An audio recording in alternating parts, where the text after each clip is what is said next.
Height ఎక్కువైపోయిందా? పర్లేదా? నిలబడతారా? మరి ఎక్కువసేపు ఉంటుంది నా ప్రెస్ మీట్. ఓకేనా? ఓకే, ముందే వార్నింగ్ ఇస్తున్నాం అనమాట. జై తెలంగాణ. అందరికీ నమస్కారం. తెలంగాణ జాగృతి అనే సంస్థ 19 సంవత్సరాల నుంచి తెలంగాణ ప్రజల మధ్యలో ఉంటూ అనేక అంశాల మీద పనిచేస్తున్న విషయం మీ అందరికీ తెలిసిందే. మరి ప్రధానంగా తెలంగాణ జాగృతి గత కొన్ని రోజులుగా తెలంగాణ జాగృతి జనంబాట అనే కార్యక్రమాన్ని చేపట్టి తెలంగాణ వ్యాప్తంగా ప్రతి జిల్లాలో కూడా పర్యటన చేస్తూ ఉన్నాం.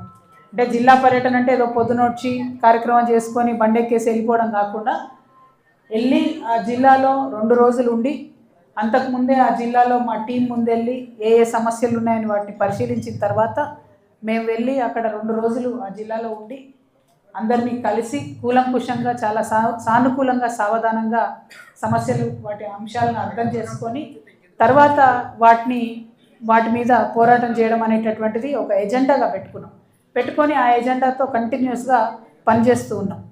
ఇవాళ 13 జిల్లాలు తెలంగాణలో పర్యటన చేసి హైదరాబాద్, రంగారెడ్డి, మేడ్చల్తో సహా ఇవాళ కొత్తగూడెం రావడం జరిగింది. మా పర్యటన నేపథ్యంలో మధ్యలో లోకల్ బాడీ ఎలక్షన్స్ వచ్చాయి కాబట్టి 15 రోజులు గ్యాప్ తీసుకున్నాం. ఆ గ్యాప్లో హైదరాబాద్ అంతా కూడా పర్యటన చేసుకొని ఇక్కడ మళ్ళీ రూరల్ ఏరియా కొత్తగూడెంతో ప్రారంభించుకోవడం జరిగింది. అంటే 14వ జిల్లాగా కొత్తగూడెంకి రావడం జరిగింది. అయితే కొత్తగూడెం అనగానే మేము జనరల్గా ఉత్తర తెలంగాణలో అటువైపు అంతా కూడా ఏమనుకుంటామంటే చాలా హెవీగా డెవలప్ అయినటువంటి ఏరియా కొత్తగూడెం అనేది. మరి కొత్తగూడెం ఇంత డెవలప్ అయిందంటే హైదరాబాద్కి అసలు వీళ్ళు జాబ్స్కి వచ్చే అవసరమే ఉండదు అని చెప్పి మేము అనుకుంటా ఉంటాం.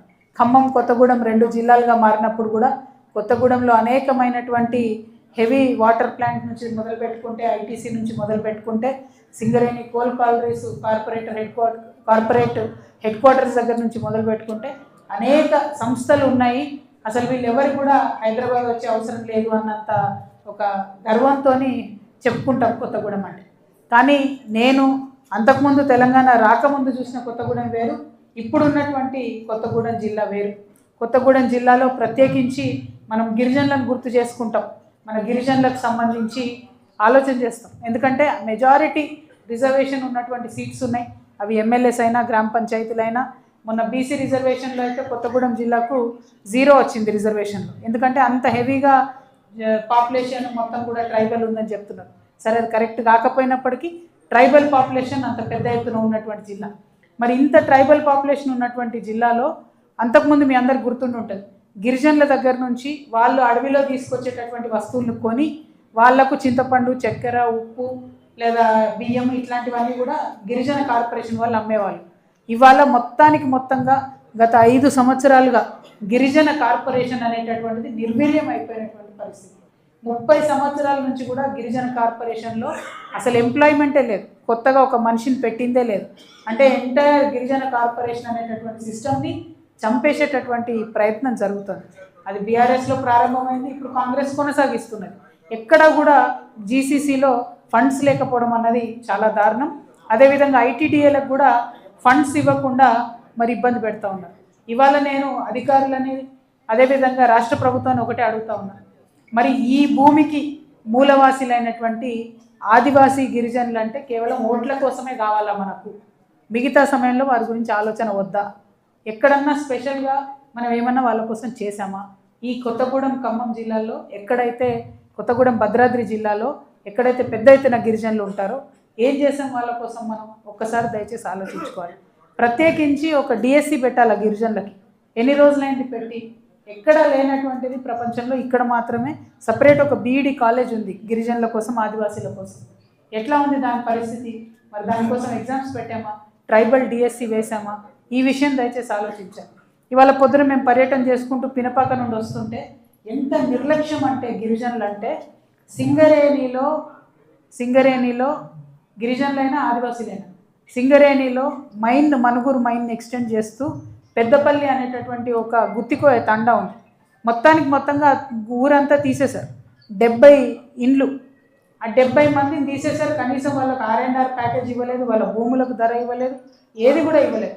తీసి అవతల పడేశారు అంతే సింపుల్గా. ₹1,00,000 చేతిలో పెట్టి మీరు వెళ్ళిపోండి అన్నారు. ఎన్ని రోజులు ఉంటాయి ₹1,00,000?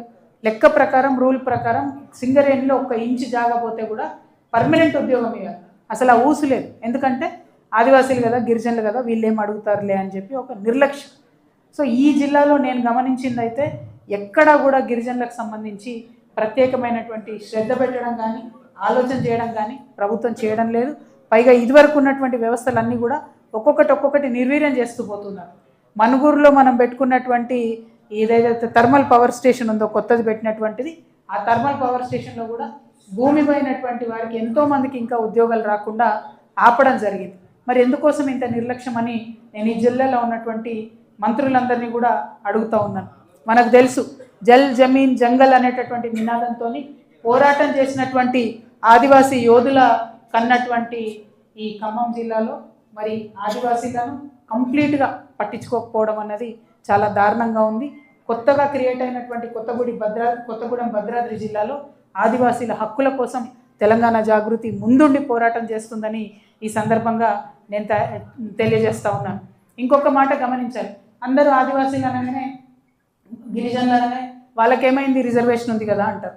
ఒక్కసారి నోటీస్ చేయండి, రిజర్వేషన్ ఉన్నటువంటి ఉద్యోగాలు సాధించేటటువంటి విద్యా అవకాశాలు ఎంతమందికి వచ్చినాయి, ఆ ప్రావీణ్యత ఎంతమందికి ఉంది, ఆ ప్రావీణ్యం పెంచడానికి ఏం చేసినాం ప్రభుత్వాల నుంచి అని ఆలోచించండి. ఎక్కడ కూడా మనకు స్పెషల్గా కోచింగ్ సెంటర్స్ కనబడట్లేదు. హైదరాబాద్లో ఒక్కటి పెట్టారు ఎస్టీస్కి సంబంధించి కోచింగ్ సెంటర్, కానీ ఎక్కడ కూడా ఏ జిల్లాలో కూడా ప్రత్యేకమైన కోచింగ్ సెంటర్